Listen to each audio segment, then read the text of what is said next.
So for, I don't know, some grandma in her 60s watching us, and she's a baseball fan, what should she know about this ABS system and what to expect coming out to games? Right. Well, first of all, you're not going to really tell, no matter your age, that there's a robot, quote unquote, behind the plate, because it's not that. You'll see a physical umpire up there. They have a belt on. They'll have something in their ear, kind of in their ear, indicating balls or strikes. So it's not like Johnny Five robot is back there calling balls and strikes. You still need a physical umpire for foul tips, for safe out plays, and all that stuff too. So it's kind of a misnomer to call it a robo-ump, although we've called it that. It's really a camera system that helps do that. No different than when you watch ESPN, you kind of see the strike zone that's on there. It's using the technology we have at hand to make sure we get those calls right, but you'll still see a physical umpire back there. So how many cameras were they set up, or and then what's the process of the ump hearing the call or strike? Yeah.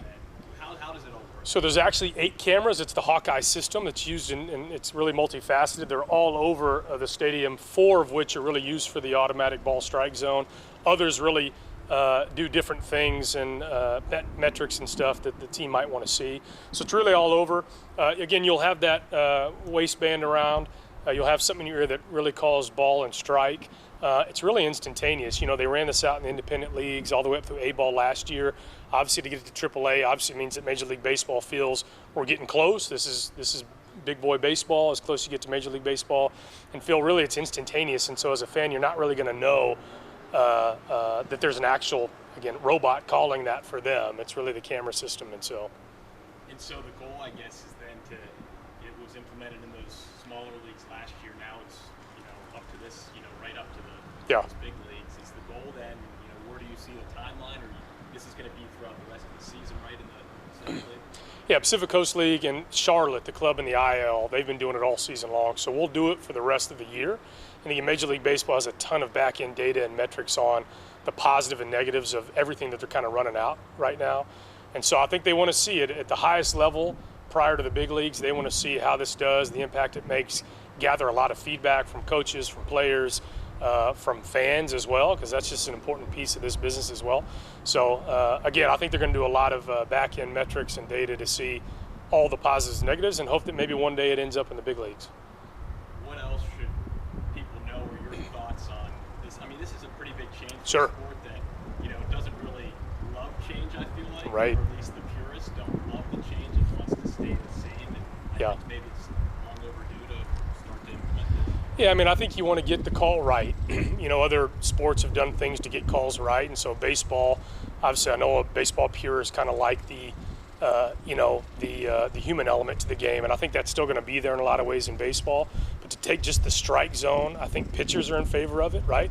I think hitters are in favor to have a consistent zone. We know that umpires, no fault of their own, this is a hard game. Guys are throwing harder and harder. Breaking balls are breaking different speeds and angles, and so it's so hard to get it right. Obviously, there's livelihoods behind all of this as well, and so I think it gets it right. And so from a pace of play standpoint, to make sure that calls are right, managers and players and pitchers can't argue these calls. They'll have iPads in the dugout too to check the work to see exactly what it was. And I think Major League Baseball too can set that consistent strike zone so everybody knows what it is. So it only helps speed up the game. And again, from a fan perspective, you're not going to know really that that Hawkeye system is making that strike zone call. And I think I think being an umpire is one of the toughest things you could possibly do in sports. I think it's harder and harder to get people to want to be professional umpires, and if anything, this takes a burden off of their shoulders. Are you going to miss the fans that constantly scream after the ball that should have been a strike? Are you going to miss, there's always fans that like the balls, up by the catcher here, Yeah. Well, I think I won't. There's some unintended consequences, I'm sure, when you talk about being a catcher who frames a ball really well, there's no longer really a necessity for that, right? And so I think there are some unintended consequences, but again, if the positives really outweigh the negatives, it's something that you ought to do. I'm trying to think, there was something else I was just thinking about. The system that maybe...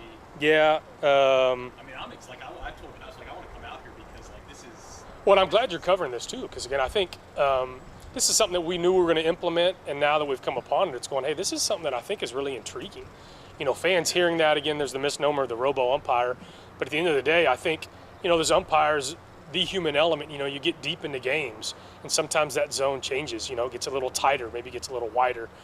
So I think really it is a burden off of their shoulders, and it's something that, I think hopefully helps the pace of play, the game, as we've gotten this year with our pitch clocks that we have too. It's really sped the game up, but in a way that doesn't feel like it's too quick. It feels like you're seeing a lot of action, which is what fans want. And so when you have delays on, strike or ball calls or arguments and all those things, I think it's great. So they ran this out in the fall league as well in Arizona last year. Got a lot of feedback from players, which were mostly positive. So again, I think it's just a part of the, the growth of this game, like any other game has. And so I think fans are excited. They ought to come out and look, see if they can tell. Again, it's a pretty simultaneous thing. We have somebody who's in the stands as well should, the system fail. And obviously if the system fails, the umpire goes back to calling balls and strikes like he always does. And so I think overall it's been a positive feedback from everybody, and I think fans will do the same. So basically, pitches thrown, technology evaluates Yeah. it, and it's a person who goes into the ear of the umpire and says, this is what the pitch, or is there someone sitting up and... No, yeah, so the Hawkeye system makes it instantaneous, so the belt they have around and the earpiece they have in will audibly say ball or strike. Oh, So the system is doing it for them, right? so that's robotic then, right? That's kind of the robotic piece, but it's going in the ear of an actual individual who makes that call, right? And they'll know it instantaneously. I'm sure it'll be different on umpires who've done it, because you see a ball that you know is a strike, right? And you're going to call it quick, and so there might be an adjustment from umpires to kind of wait that half second to call it. But the other thing I was going to talk about, we've also talked to Major League Baseball about potentially debuting kind of what you see at ESPN on the screen, that actual strike zone, potentially on our video board, so people can kind of see where that pitch was, obviously the speed, the type of pitch. And so from fans who might want to yell, that was a ball, that was a strike, they'll actually see what the system is seeing and what the umpires are calling, so they'll know what that is. And generate kind of that trust with the system. Right, yeah, potentially, that's exactly right. And so, yeah. I guess my last question then is, like, has Major League Baseball communicated with you about a timeline of, like, okay, like, if this goes well, like, maybe, like, are you able to maybe project when the big leagues, because if they're doing it with these guys who are working their way up in AAA, like, it seems like it's only bad. Yeah, I think a lot of that depends, negotiations for the Major League Baseball players are done through their Players Association, so that's different than minor league baseball.